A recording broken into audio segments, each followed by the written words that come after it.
అందరికీ నమస్కారం. మనకు మహారాష్ట్రలో ఉన్న పూనా దగ్గర ఉన్న ఖండోబా టెంపుల్. ఈ టెంపుల్ స్వయంగా కైలాసం నుంచి పార్వతీ పరమేశ్వరుడు వచ్చి మల్ మణి అనే రాక్షసులను చంపి అక్కడ ప్రజలకు స్వేచ్ఛా జీవితాన్ని ప్రసాదించి ఎంతో రక్షా కవచం కొంగు బంగారమైన స్వామి.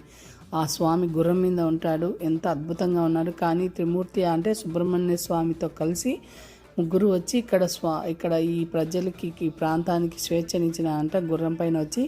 సో ఈ టెంపుల్ మనం అందరం ఎందుకంటే కొంగు బంగారమయ్యే టెంపుల్ ఇది. మన అందరి కోరికలు, ఎందుకంటే ప్రతి ఒక్కరు మనందరికీ మానవ జన్మ ఎత్తినాక ఎన్నో కోరికలు ఉంటాయి కదా. రాష్ట్ర ప్రజలు కూడా శ్రీశైలం టెంపుల్కి ఎక్కువ వస్తారు. వాళ్ళకి చాలా అవినాభావ సంబంధం ఉంది ఈ పసుపుతో. ఎందుకంటే స్వచ్ఛతకు, ఓ సాంప్రదాయానికి, ఒక శుభసూచకానికి పసుపు ఎంతో ముఖ్యమైనది. కొత్తగా పెళ్ళైన వాళ్ళు ఇక్కడ పోయి దర్శించుకుంటారు. వాళ్ళకి పిల్లలు మంచిగా ఉండాలని, వాళ్ళ జీవితం చక్కగా ఉండాలని సర్వజన